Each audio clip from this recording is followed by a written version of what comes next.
Hey everyone, I'm Olivia Thompson. That was my wedding, and its chaotic aftermath. So let me fill you in.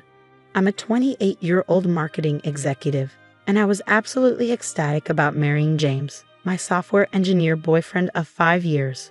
We were head over heels in love. But there was just one small hitch: his family.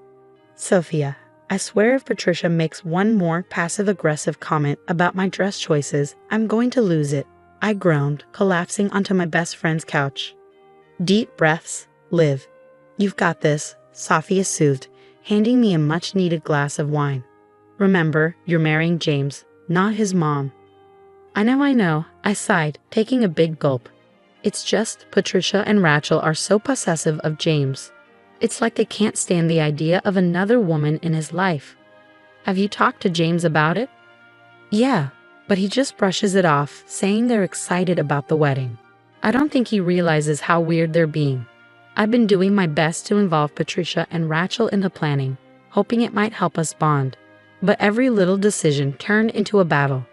One afternoon, I asked Patricia about centerpieces, showing her a few options I'd been thinking about.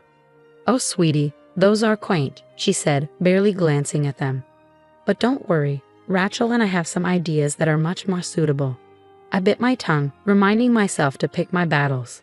But as the weeks passed, their behavior only got stranger. One day, I overheard them whispering in the kitchen.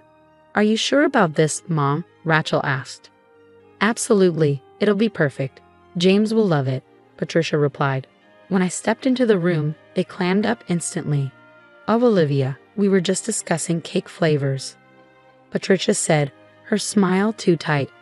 I nodded, pretending to believe her. Later that night, I vented to James. Babe, I think your mom and sister are planning something.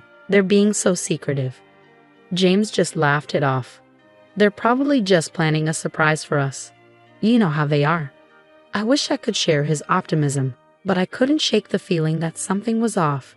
As the wedding day approached, it only got worse. Patricia and Rachel started canceling our planning meetings at the last minute, always with vague excuses. Sorry, dear, something came up.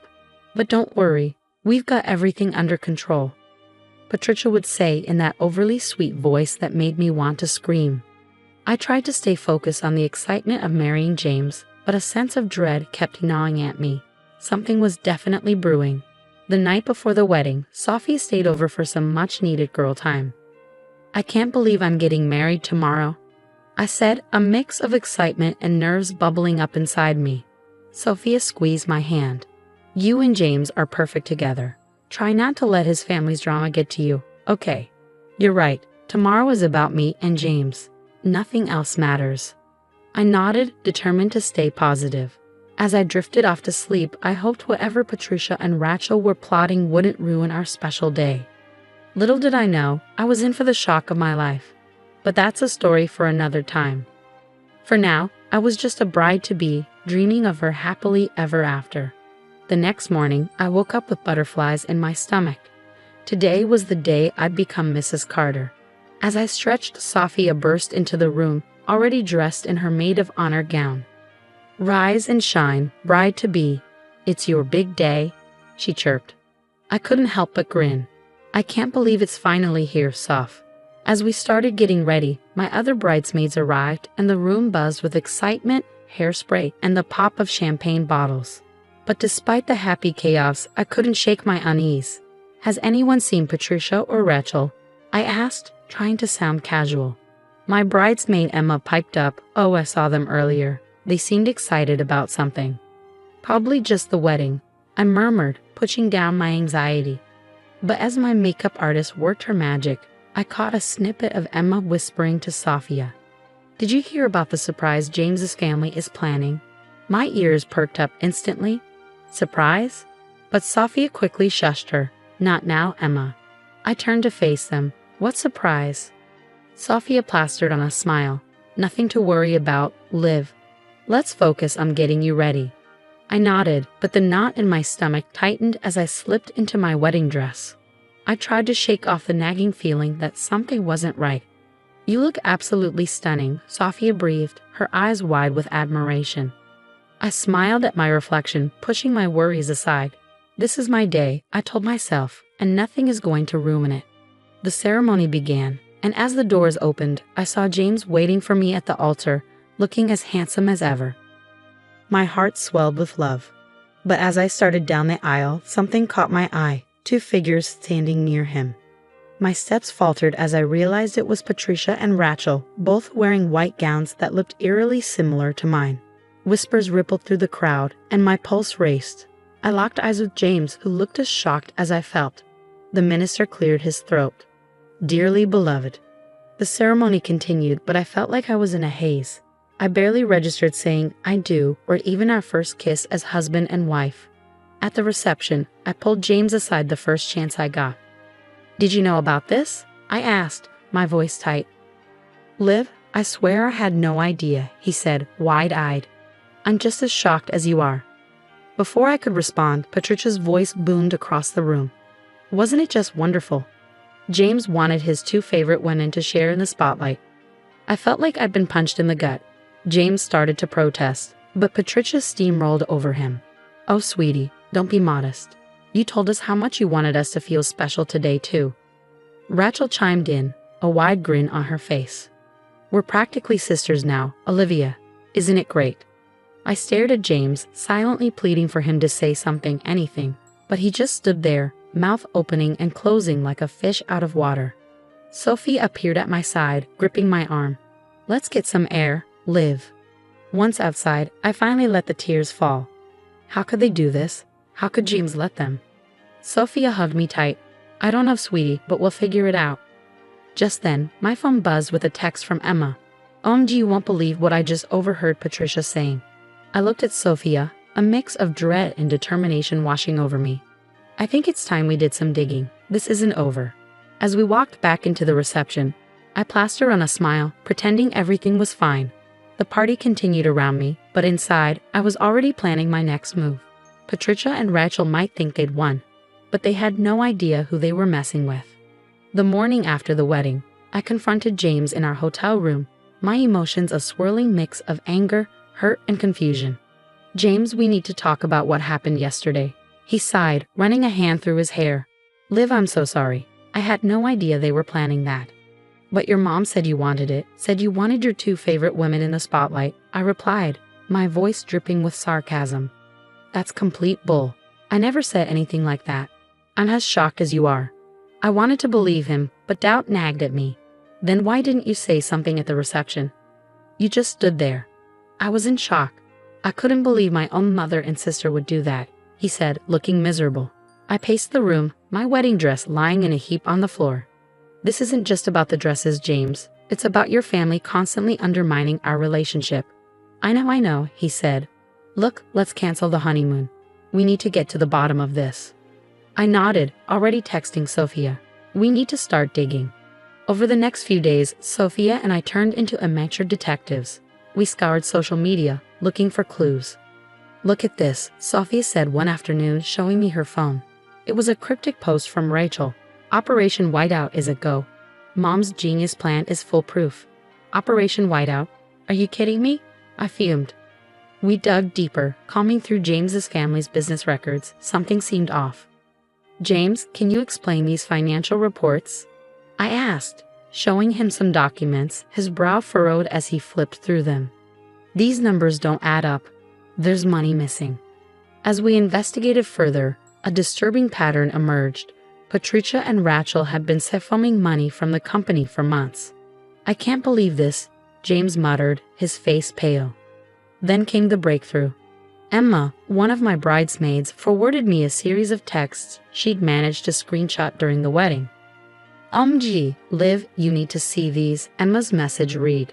The texts were between Patricia and Rachel, outlining their plan to sabotage the wedding and drive a wedge between James and me. Patricia: "Once we show up in those dresses, Olivia will lose it. James will see how unstable she is." Rachel: "But what if James gets mad at us?" Patricia: "He'll get over it. Work is real, family. That girl is just a phase." I showed James the messages, my hands shaking. "Your mom called me a phase, James. He looked like he might be sick. I can't believe they do this, all of this." We sat in stunned silence for a moment before I spoke again. We need a plan. We can't let them get away with this. James nodded, a determined look in his eyes. You're right. We need to be smart about this.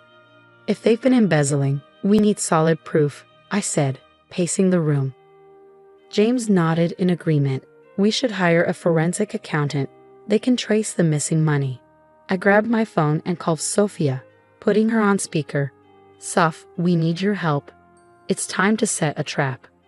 Over the next hour, we pieced together a plan. We'd confront Patricia and Rachel, but not before gathering irrefutable evidence of their schemes. We need to get them to admit to sabotaging the wedding. On record, I said, feeling a mix of anger and determination. James reached for my hand. Whatever happens, we're in this together, right? I squeezed his hand back. Absolutely. They messed with the wrong couple. As night fell, we finalized every detail. Tomorrow, we'd start gathering the evidence. Patricia and Rachel were about to learn that their actions had consequences, and I was ready to fight for my marriage no matter what it took. The day of the confrontation arrived, and my stomach churned with anxiety. James and I walked into his family's home, a folder full of evidence tucked under my arm. Mom, Rachel, we need to talk, James said, his voice steady but firm. Patricia flashed a sweet smile. Of course, darling. What's this about? I laid the financial records on the coffee table. Let's start with the missing money from the company. Rachel's face turned pale, but Patricia scoffed. I don't know what you're talking about. Without a word, James pulled out his phone and hit play, letting the recording of their conversation about sabotaging the wedding echo through the room. Patricia's eyes widened in shock. You little sneak. She spat at me, her tone venomous. James, are you really going to let her treat your mother this way? James didn't waver. No, Mom, this ends now. We know everything. Suddenly, Rachel broke down, tears streaming down her face. It was all Mom's idea. She made me do it. Patricia gasped in disbelief. Rachel, how dare you? The room exploded into chaos, with Patricia and Rachel turning on each other, hurling accusations like daggers. James and I stood there, watching in disbelief as years of manipulation unraveled before our eyes. Finally, James spoke, his voice thick with emotion. I can't do this anymore. You're both out of my life. We left that day with heavy hearts but clear minds, determined to move forward. A fresh start was waiting for us in Seattle. Over the next few months, I threw myself into my career, eventually launching my own marketing firm. James focused on healing and reconnecting with his father, who had long been overshadowed by Patricia's domineering personality. One sunny afternoon, James burst into our apartment, waving his phone in the air. Liv, you won't believe this. He showed me the news. The family business had collapsed due to the embezzlement scandal, and Patricia and Rachel were facing serious legal consequences. I hugged James tightly. Are you okay? He nodded, a mix of relief and sadness in his eyes. Yeah, I think I am. As our first anniversary approached, we decided to renew our vows. The wedding we should have had from the start. Surrounded by true friends and supportive family, we stood under a floral arch in our backyard. I gazed into James's eyes, feeling overwhelmed by how far we'd come. This past year has been a roller coaster, but I wouldn't change a thing. It showed us how strong we are together. James squeezed my hands, smiling warmly. I love you, Liv. Thank you for fighting for us. Later, as we danced under the stars, I spotted Sophia chatting with James's dad. She gave me a thumbs up, and I couldn't help but smile. We'd been through hell, but we had come out stronger. Resting my head on James's shoulder, I knew that whatever life threw at us next, we'd face it together, free of toxicity, stronger than ever. The story of Olivia and James has come to an end, but now I want to ask you, if you were in Olivia's shoes, would you have forgiven Patricia and Rachel, or do you agree with the decision to cut ties completely? Have you ever had to choose between forgiveness and protecting yourself from toxic family members? Share your thoughts in the comments below. Your experiences and opinions could help others facing similar situations. If you enjoyed this story and want to hear more like it, don't forget to hit the like button and subscribe to our channel. Your support helps us continue sharing these compelling stories of triumph over adversity. Thanks for watching, and we'll see you in the next video.